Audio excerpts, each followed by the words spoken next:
ನಾವಿವತ್ತು ಹಲವಾರು ಕಾಳಜಿಯುಳ್ಳ ನಾಗರಿಕರು ಇಲ್ಲಿ ಕರ್ನಾಟಕ ಪೊಲೀಸ್ ಮಹಾನಿರ್ದೇಶಕರ ಕಚೇರಿಗೆ ಬಂದಿದ್ದೀವಿ. ಯಾಕಂದರೆ ನಮಗೆ ಹಲವಾರು ಪ್ರಶ್ನೆಗಳಿದೆ ಪೊಲೀಸವ್ರಿಗೆ ಕೇಳೋದಕ್ಕೆ.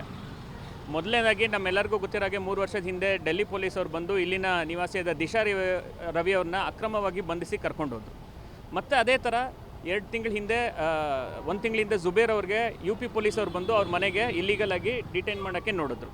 ಅದೇ ರೀತಿ ನವೆಂಬರ್ 30 ಡೆಲ್ಲಿ ಪೊಲೀಸವರು ನದೀಮ್ ಖಾನ್ ಅವ್ರನ್ನ ಇಲ್ಲಿಗಲಾಗಿ ಡಿಟೈನ್ ಮಾಡೋಕ್ಕೆ ನೋಡಿದ್ರು. ಸೊ ನಮ್ಮ ಕರ್ನಾಟಕ ಪೊಲೀಸ್ ಏನು ಮಾಡ್ತಾ ಇದ್ದಾರೆ, ಯಾಕೆ ಬೇರೆ ರಾಜ್ಯದ ಪೊಲೀಸು ಕಾನೂನು ಬಾಹಿರವಾಗಿ ಈ ರೀತಿ ಬಂದು ಬಂಧನ ಮಾಡೋಕ್ಕೆ ಟ್ರೈ ಮಾಡ್ತಾ ಇದ್ದಾರೆ? ಸುಪ್ರೀಂ ಕೋರ್ಟ್ ಒಂದು ಜಜ್ಮೆಂಟ್ ಕೊಟ್ಟಿದೆ, Priya Indoria versus state of Karnataka and others. Delhi high court judgment ಇದೆ, Sandeep Kumar versus state of Delhi. ಅದರಲ್ಲಿ ಅಂತರ ರಾಜ್ಯ ಅರೆಸ್ಟ್ಗಳಿಗೆ ಮಾಡೋಕ್ಕೆ ಮುಂಚೆ ಟ್ರಾನ್ಸಿಟ್ ರಿಮ್ಯಾಂಡ್ ತೊಗೋಬೇಕು, ಹಿರಿಯರ ಪರ್ಮಿಷನ್ ತೊಗೋಬೇಕು, ಕೇಸ್ ಡೈರಿಲಿ ಎಂಟರ್ ಆಗಿರಬೇಕು ಅಂತ ಹಲವಾರು ನಿಯಮಗಳಿದೆ.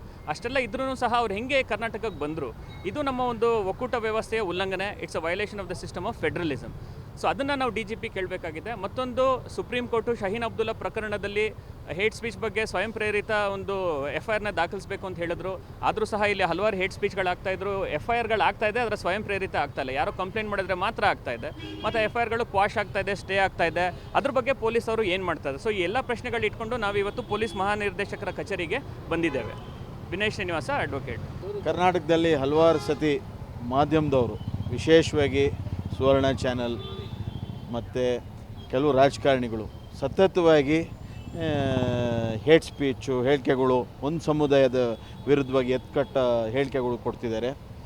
ಕರ್ನಾಟಕ ಸರ್ಕಾರ ಎಲ್ಲರ ಪರ್ವ, ಶಾಂತಿಯ ಜನರ ಸರ್ವ ಜನಾಂಗದ ಶಾಂತಿಯ ತೋಟ ಅನ್ನೋ ಹೇಳಿಕೆಗಳು ಕೊಡ್ತಿದ್ದಾರೆ. ಬಟ್ ಇವ್ರ ಮೇಲೆ ಯಾವುದೇ ಕ್ರಮಗಳು ತಗೊಳ್ತಿಲ್ಲ, ಸ್ವಯಂ ಪ್ರೇರಿತ ಕ್ರಮಗಳು ತಗೊಳ್ತಿಲ್ಲ. ಯಾರಾದರೂ ಕಂಪ್ಲೇಂಟ್ ಮಾಡಬೇಕು, ಆ ಕಂಪ್ಲೇಂಟ್ ಕೊಡುವಾಗಲೂ ಪೊಲೀಸವ್ರ ಕಡೆಯಿಂದ ಆಗ್ತಿರೋ ತೊಂದರೆಗಳು ಕಂಡು ಬರ್ತಿದೆ.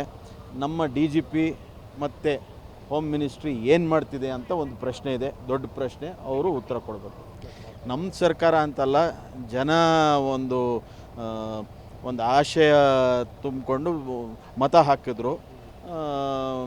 ಅಧಿಕಾರ ಬಂದ ಮೇಲೆ ಬಣ್ಣ ಬದಲಾಗುತ್ತೆ, ಅದೇ ಕಾಣ್ತಿದೆ. ಅವ್ರು ಏನು ಮಾಡ್ತಿಲ್ಲ. ಸುಮಾರು ವಿಷಯಗಳು, ವಿಶೇಷವಾಗಿ ಅಲ್ಪಸಂಖ್ಯಾತರ ವಿಷಯದಲ್ಲಿ ಹಲವಾರು ಸಂಗತಿಗಳು ಆಗಿದ್ದಾವೆ.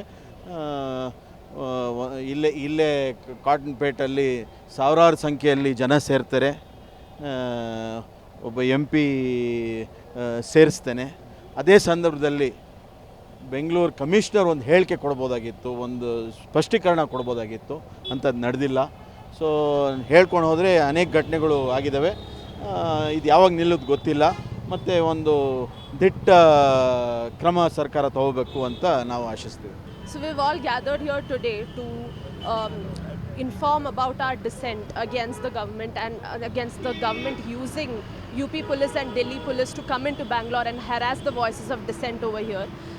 BJP government has been time and again using the police to harass voices of dissent, to shut them up. Any criticism against them, it has been going like this consistently. We had seen this happen with Disha Ravi when Delhi police came in here violating their jurisdiction, and same thing we've been seeing with Zubair and Nadeem. And this is why we've come here. We've gathered here as citizens to show our disappointment with the government, to show our anger and frustration towards the government and the police. Thank you. Sri Lakshmi, Students for People's Democracy.